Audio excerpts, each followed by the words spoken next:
அன்புள்ள ஆண்டவரே, மீண்டும் உம்முடைய பலத்த கிருபை எங்களை நித்திரை விழிக்கச் செய்து இந்த வெள்ளிக்கிழமையின் காலையின் பொழுதை காண்பதற்கு எங்களுக்கு கிருபை கொடுத்த தயவிற்காக உம்மை ஸ்தோத்தரிக்கிறோம். வந்திருக்கின்ற எங்கள் ஒவ்வொருவரோடும் உம்முடைய கிருபை தங்கியிருந்து இந்த நாளை நாங்கள் உமக்கு உகந்த நாளாக ஆசரிக்க எங்களை பலப்படுத்தும். மீட்பர் இயேசு கிறிஸ்துவின் நாமத்தில் ஜெபிக்கிறேன் நல்ல பிதாவே, ஆமென். அன்பு பிள்ளைகளே, கர்த்தருடைய வாழ்க்கையை கேட்க வந்திருக்கிற உங்கள் அனைவருக்கும் இந்த வெள்ளிக்கிழமையின் காலையின் வாழ்த்துக்களை தெரிவித்துக் கொள்வதில் மிகுந்த மகிழ்ச்சி அடைகிறேன். கர்த்தர் நம்மோடு இருப்பாராக. இன்றைக்கு நாம் ஒரு பெரிய சத்தியத்தை கேட்க இருக்கிறோம். நேற்றைய தினத்தில் எருசலேமை குறித்து தியானித்தோம். இன்றைக்கு மரித்தவர்கள் எப்படி இருப்பார்கள் பரலோகத்தில், நமக்கு பிரியமானவர்களை அங்கு நாம் பார்க்க முடியுமா, அடையாளம் கண்டுகொள்ள முடியுமா, அவர்களுடைய சப்தத்தை கேட்க முடியுமா என்ற பலவிதமான கேள்விகள் நம் உள்ளத்தில் எழலாம். அந்த கேள்விகளுக்குரிய பதிலை வேதாகமத்தில் ஆண்டவர் எப்படி எழுதி வைத்திருக்கிறார் என்பதை இன்றைக்கு நாம் தியானிக்கப் போகிறோம். இன்றைக்குரிய தலைப்பு என்னவென்றால், how to know our beloved in the heaven. பரலோகத்தில் நமக்கு பிரியமானவர்கள் எப்படி இருப்பார்கள் என்ற தலைப்பு செய்திதான் இன்றைக்குரிய செய்தி. நாம் யாரையாவது நேசித்தோம் என்றால் அவர்களை மரணத்தில் நாம் இழந்து விட்டோம் என்றால் அவர்களுடைய குரலை நாம் கேட்க முடியுமா? நம்முடைய தாயும் தகப்பனும் சகோதரிகளும் சகோதரர்களும் உறவினர்களும் அவர்களை நாம் கண்டுகொள்ள முடியுமா? அவர்களுடைய சப்தத்தை நாம் கேட்க முடியுமா? பரலோகத்தில் அவர்கள் எந்த மேனியோடு இருப்பார்கள் என்பதை இன்றைக்கு நாம் தியானிக்கப் போகிறோம். When a loved one is lost in death, how can we will hear his voice? How we will recognize our father and mother and sisters and brothers? There are several ways by which it would be possible to know loved ones in heaven. ஆண்டவர் சொல்லுகிறார், இதற்கு அநேக வழிமுறைகள் நமக்கு பிரியமானவர்களை பரலோகத்தில் அறிவதற்கு சில வழிமுறைகள் உண்டு என்று சொல்லுகிறார். முதலாவது கேள்வி, do we know what people in heaven will be like?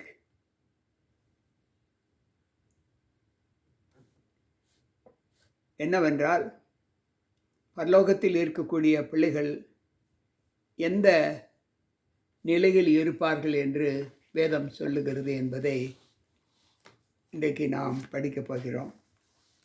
1 யோவானின் புஸ்தகம் 3வது அதிகாரம் 2வது வசனம் இப்படி சொல்லுகிறது, இப்பொழுது தேவனுடைய பிள்ளைகளாய் இருக்கிறோம், இனி எவ்விதமாய் இருப்போம் என்று இன்னும் வெளிப்படவில்லை. ஆகிலும் அவர் வெளிப்படும்போது அவர் இருக்கிற வண்ணமாகவே நாம் அவரை தரிசிப்பதினால் அவருக்கு ஒப்பாய் இருக்கிறோம் என்று அறிந்து கொள்ளுகிறோம். நாம் இப்பொழுது தேவனுடைய பிள்ளைகளாக இருக்கிறோம். இப்பொழுது பூமியில் வாழ்கின்ற காலங்களில் அவருடைய பிள்ளைகளாக இருக்கிறோம். இனி எப்படி இருப்போம் என்று நமக்கு தெரியாது. வரக்கூடிய காலங்களில் நாம் எப்படி இருப்போம் என்று நமக்கு தெரியாது.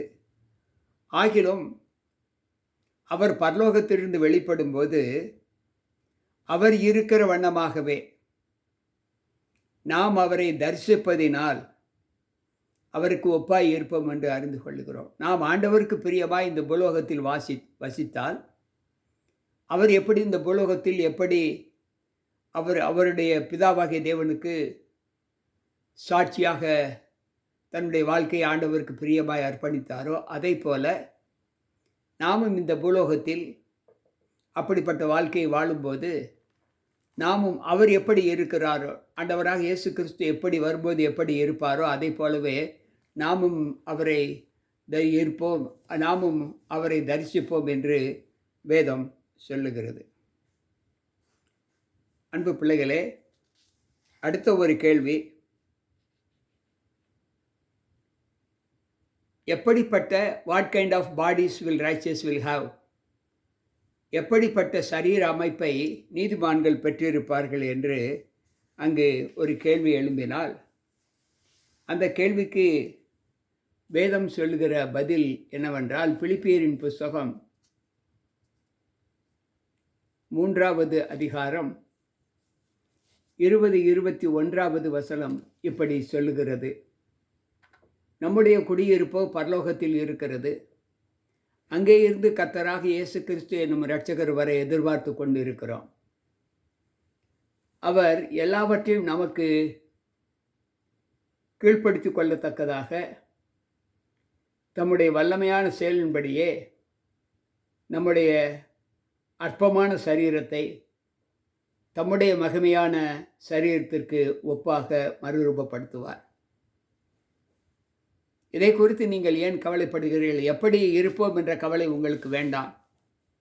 நீங்கள் பரலோகத்திற்கு செல்லக்கூடிய வழிகளை மட்டும் நீங்கள் பூமியிலே காத்து கொண்டு நடந்தால், இந்த சரீரம் அற்பமான சரீரம், பாவத்துக்குரிய சரீரம். இந்த சரீரத்தை ஆண்டவர் அவர் வரும்போது அவருக்கு ஒப்பனையாக, அவருக்கு மகிமையாக இந்த சரீரத்தை அவர் மாற்றுவார் என்று இங்கு வேதம் சொல்லுகிறது.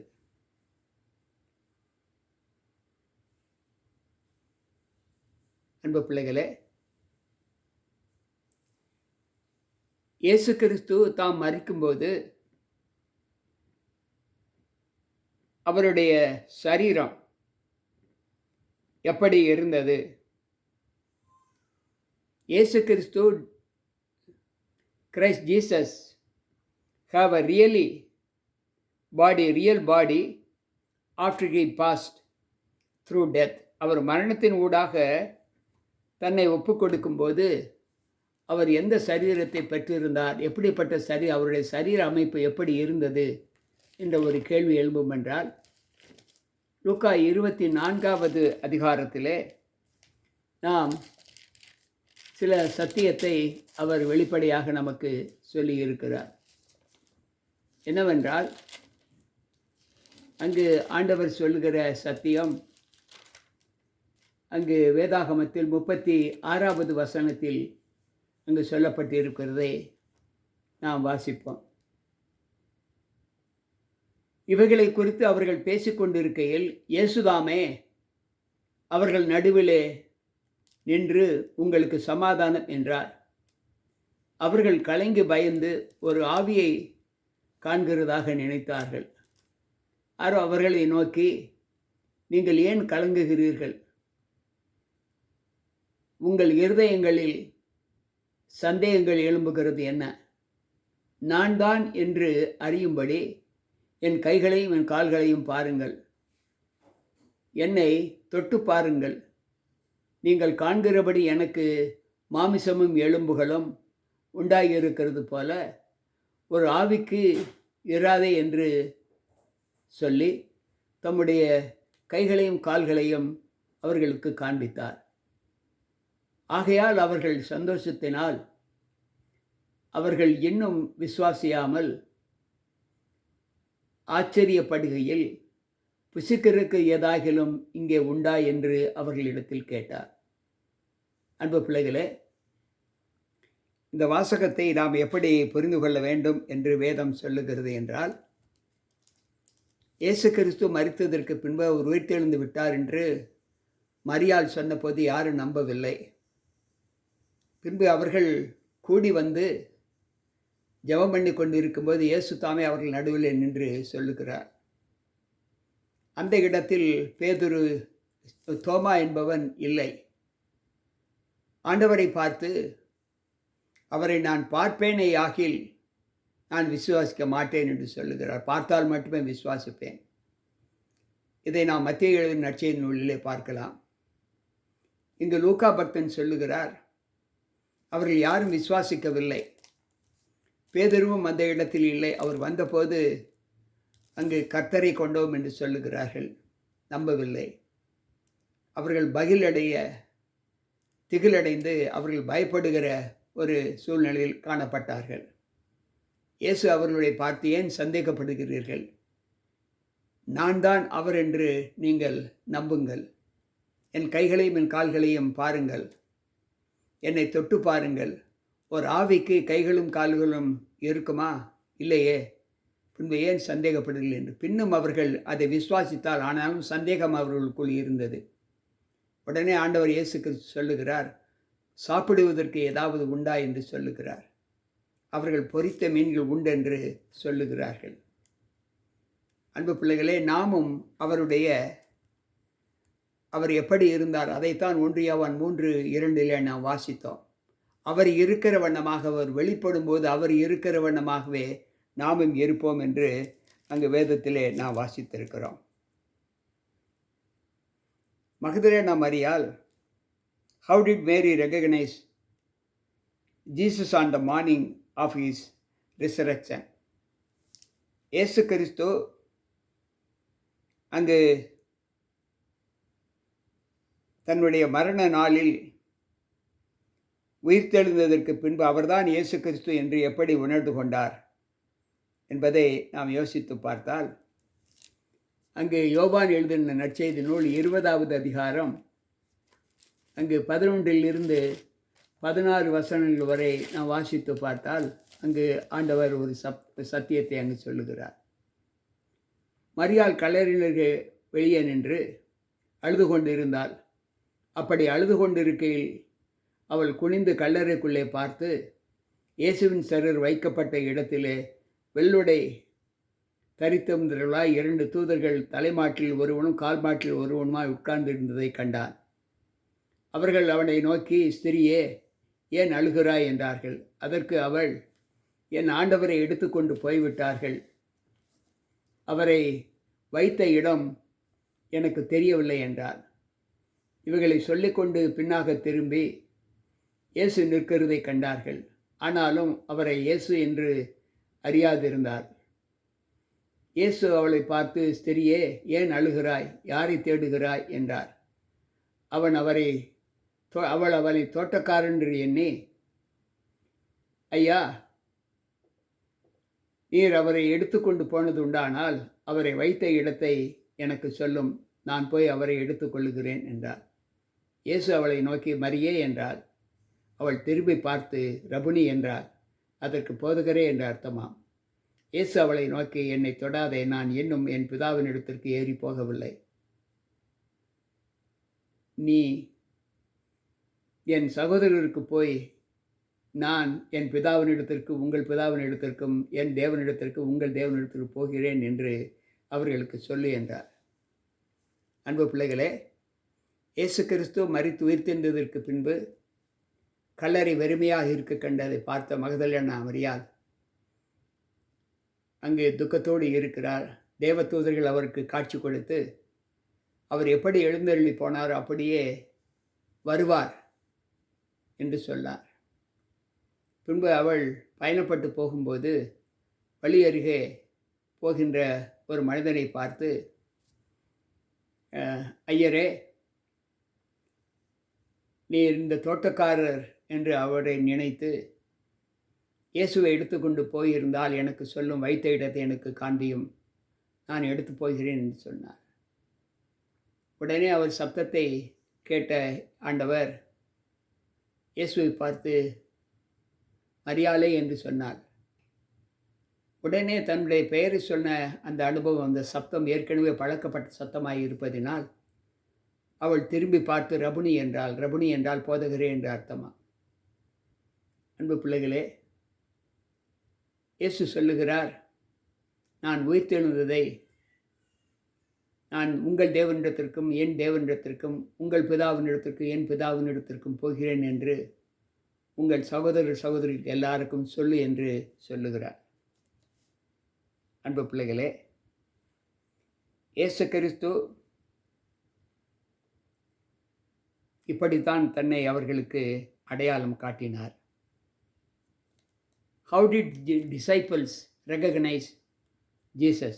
இயேசு கிறிஸ்துவை எப்படி அவர்கள் இவர்தான் என்று உணர்ந்து கொண்டார்கள் என்றால், யோவான் 20வது அதிகாரம் 20, 21, 22 வசனங்களிலே இதை நாம் வாசிக்கலாம். இப்படி அவர்கள் சொல்லி தம்முடைய கைகளையும் விழாவையும் அவர்களுக்கு காண்பித்தார். சீசர்கள் கர்த்தரை கண்டு சந்தோஷப்பட்டார்கள். இயேசு மறுபடியும் அவர்களை நோக்கி, உங்களுக்கு சமாதானம் உண்டாவதாக. பிதா என்னை அனுப்பினது போல நானும் உங்களை அனுப்புகிறேன் என்று சொல்லி அவர்கள் மேல் ஊதி பரிசுத்த ஆவியை பெற்றுக்கொள்ளுங்கள். எவர்களுடைய பாவங்களை மன்னிக்கிறீர்களோ அவர்களுக்கு மன்னிக்கப்படும். எவர்களுடைய பாவங்களை மன்னியாது இருக்கிறீர்களோ அவைகள் அவர்களுக்கு மன்னிக்கப்படாது இருக்கும் என்று சொல்லி அனுப்புகிறார். அன்பு பிள்ளைகளே, இன்றைக்கு நம்முடைய வாழ்க்கையில் இந்த சம்பவங்களை நாம் சற்று யோசித்து பார்த்தால் நமக்கு சற்று ஆறுதலாக காணப்படுகிற ஒரு வசனம் என்னவென்றால், தோமா அந்த இடத்தில் இல்லாதபடியினால் அவர்கள் சீசர்கள் எல்லோரும் இந்த காட்சியை கண்டு அவரை நம்புகிறார்கள். தோமாவிடத்தில் சொல்லுகிறார். தோமா அதற்கு, நான் என் கைகளை போட்டால் ஒழிய விசுவாசிக்க மாட்டேன் என்று சொல்லுகிறார். 29வது வசனம். அதற்கு தோமா அவர்களுக்கு பிரதியுத்தரமாக, என் ஆண்டவரே, என் தேவனே என்றார். அதற்கு இயேசு, தோமாவே, நீ என்னை கண்டதினாலே விசுவாசிக்கிறாய், காணாதிருந்த விசுவாசிக்கிறவர்கள் பாக்கியவான்கள் என்றார். அன்பு பிள்ளைகளே, இன்றைக்கு தேவன் தம்முடைய பிள்ளைகளுக்கு தம்மை மரணத்தின்றி எப்படி வெளிப்படுத்தி காண்பித்தார் என்பதை நாம் இந்த வாசகத்தின் மூலமாக நாம் வாசிக்கிறோம். எப்படி இயேசு கிறிஸ்து தம்மை சீசர்களுக்கு வெளிப்படுத்தி காண்பித்தார்? How else was Jesus known? எப்படி ஆண்டவர் தம்முடைய அறிமுகத்தை சீசர்களுக்கு வெளிப்படுத்தி காண்பித்தார் என்பதை லூக்கா எழுதின நற்செய்தி நூல் 24வது அதிகாரம் 13வது வசனத்திலிருந்து அந்த வாசகத்தை நாம் வாசிக்கலாம். நான் 36வது வசனத்திலிருந்து வாசிக்கின்றேன். இவைகளை குறித்து அவர்கள் பேசிக்கொண்டிருக்கிற இயேசுதாமே அவர்கள் நடுவே நின்று, உங்களுக்கு சமாதானம் என்றார். அவர்கள் கலங்கி பயந்து ஒரு ஆவியை காண்கிறதாக நினைத்தார்கள். அவர் அவர்களை நோக்கி, நீங்கள் ஏன் கலங்குகிறீர்கள்? உங்கள் இருதயத்தில் சந்தேகங்கள் எழும்புகின்றதே என்று சொல்லி, ஏற்கனவே நாம் படித்த வாசகத்திலே அதை நாம் பார்க்கிறோம். அன்பு பிள்ளைகளே, என்னை தொட்டு பாருங்கள் என்று சொன்னால் சாப்பிடுவதற்கு என்ன இருக்கிறது என்று சொன்னார். அவர்கள் அதை வாங்கி, அந்த மீன்கண் துண்டங்களை வாங்கி அவர்களுக்கு கொடுத்தார்கள். அவர்கள் அதை அவர்களை புசித்து காண்பித்தார். இப்படி விசுவாசம் என்பது நம்பப்படுகிறவர்களின் உறுதியும் காணப்படாதவர்கள் நிச்சயமாய் இருக்கிறது என்பதை நாம் நன்கு தெரிந்து கொள்ள வேண்டும். எனக்கு பிரியமான தேவ பிள்ளைகளே, இந்த அனுபவத்திலே நாம் தேவனுக்குள் வாழ்கிற வாழ்க்கையின் மகிமை எப்படிப்பட்டதாய் இருக்கிறது? இயேசு கிறிஸ்து எப்படி மரித்ததற்கு பின்பு தன்னை காண்பித்தாரோ, அதைப்போல நாமும் மரித்ததற்கு பின்பு இப்பொழுது இருக்கிற சரீரத்தோடு இருக்க மாட்டோம், ஆவியின் சரீரத்தோடு இருப்போம். அதை குறித்து 1 கொரிந்தியரின் புஸ்தகம் 15வது அதிகாரத்திலே 47, 48, 49 வசனங்களிலே நாம் வாசித்தால் ஆண்டவர் நமக்குரிய சரீரத்தின் அமைப்பு எப்படி இருக்கும் என்று சொல்லுகிறார். ஆகிலும் ஆவிக்குரிய 1 கொரிந்தியர் 15வது அதிகாரம் 47, 48 வசனங்களை வாசிக்கின்றேன். ஆகிலும் ஆவிக்குரிய சரீரம் முந்தினது அல்ல, ஜென்ம சரீரமே முந்தினது, ஆவிக்குரிய சரீரம் பிந்தினது. முந்தின மனுஷன் பூமியிலிருந்து உண்டான மண்ணானவன், இரண்டாம் மனுஷன் வானத்திலிருந்து வந்த கர்த்தர். மண்ணானவன் எப்படிப்பட்டவனோ மண்ணானவர்களும் அப்படிப்பட்டவர்களே. வானத்துக்கு உரியவர் எப்படிப்பட்டவரோ வானத்துக்கு உரியவர்களும் அப்படிப்பட்டவர்களே. மேலும் மண்ணானவனுடைய சாயலை நாம் அணிந்திருக்கிறது போல வானவருடைய சாயலையும் அணிந்து கொள்ளுவோம் என்று சொல்லுகிறார். ஏனென்றால் நாம் மண்ணிலிருந்து உண்டானவர்கள். மண்ணினாலே உருவாக்கப்பட்ட சரீரத்தை தான் இப்பொழுது வரை நாம் பெற்றிருக்கிறோம். ஆனால் ஆண்டவர் அப்படிப்பட்ட சரீரத்தை பெறவில்லை. அவர் சிருஷ்டிகர்த்தர். அவர் உலகத்தில் இருக்கிறார். அவர்தான் நம்மை சிருஷ்டிக்கிறாரே தவிர நாம் அவரை உருவாக்கவில்லை. எனவேதான் அவர் இருக்கிற வண்ணமாகவே நாமும் இருப்போம் என்று 1 யோவான் 3:2 வாசிக்கிறார். இந்த சரீரம் மண்ணுக்குரியது. நீ மண்ணிலிருந்து எடுக்கப்பட்டாய், நீ மண்ணாய் இருக்கிறாய், மண்ணுக்கே திரும்புவாய் என்று ஆதியாகமம் 3:19 நாம் வாசிக்கிறோம். சங்கீதக்காரர் சொல்லும்போது நம்மை மண் என்று நினைவு கூறுவார் என்று சொல்லி, இந்த சரீரம் மண்ணுக்குரியது, இந்த சரீரம் விண்ணுக்குரியது அல்ல. ஏனென்றால் விண்ணுக்குரிய சரீரம் பாவமற்ற ஒரு சரீரமாக இருக்க வேண்டும். எனவே அவருக்குள் பூலோகத்திலே பாவமற்ற ஒரு வாழ்க்கை யாரெல்லாம் வாழ்ந்து காண்பிக்கிறார்களோ அவர்களே அவருடைய சரீரத்தை ஆண்டவர் தம்முடைய சரீரத்தை போல மாற்றுவார் என்று அவரே சொல்லுகிறார். கேட்டுக்கொண்டிருக்கிற அன்பான தேவ பிள்ளைகளே, இன்றைக்கு நம்முடைய வாழ்க்கையில் இந்த அனுபவத்திலே நாம் நம்முடைய மரணத்திற்கு பின்பு நம்முடைய சரீரம் எப்படி இருக்கும் என்பதை கவலைப்பட வேண்டாம். நாம் நம்முடைய பெற்றோர்களை அறிய முடியும், இளைஞர் பந்துக்களை அறிய முடியும், அவர்களோடு பேச முடியும். அவர்கள் உண்மையில் ஆண்டவருக்கென்று வாழ்ந்திருந்தால், அதே போல் நாமும் உண்மையில் ஆண்டவருக்கென்று வாழ்ந்திருந்தால் நாமும் அவர்களால் கண்டுகொள்ளப்படுவோம் என்பதை சத்திய வேதம் நமக்கு சொல்லுகிறது. இப்பொழுது நாம் மண்ணுக்குரிய சரீரத்தை பெற்றிருக்கிற நாம் விண்ணுக்குரிய சரீரத்தை பெற வேண்டும் என்றால் என்ன செய்ய வேண்டும்? கர்த்தரை தொழுதுகொள், உன் பாவங்கள் போக உன்னை கழுவப்படு, நீதியின் மார்க்கத்தை அறிந்து ஜீவனில் பிரவேசிக்க அவருடைய கற்பனைகளை கைக்கொள் என்று ஆண்டவர் போதித்த அந்த போதனையின்படி நம்முடைய நடக்கை காணப்பட்டால், பிரியமானவர்களே, இப்பொழுது நாம் தரித்திருக்கிற இந்த சரீரம், இந்த மண்ணுக்குரிய இந்த சரீரம் விண்ணுக்குரிய சரீரமாக மாற்றப்படும் என்று ஆண்டவர் சொல்லுகிறார். நீங்களும் ஒருவேளை கர்த்தரை அறியாது வாழ்ந்து கொண்டு இருந்தால், இனிமேல் அந்த வாழ்க்கையை விட்டு நீங்கள் விண்ணுக்குரிய சரீரத்தை பெற வேண்டும் என்று விரும்புகிற நீங்கள், அன்பு பிள்ளைகளே, வானவருடைய சாயலும் தரித்து கொள்ள வேண்டும் என்று விரும்புகிற நீங்கள் யாராக இருந்தாலும் சரி, நீங்கள் தேவனுக்கு உண்மையில் ஒருவராய் வாழ்ந்து அவருடைய கற்பனைகளை கைக்கொண்டு தேவனுக்கு பிரியமான வாழ்க்கை இந்த உலகத்தில் வாழ்ந்து காண்பியுங்கள்.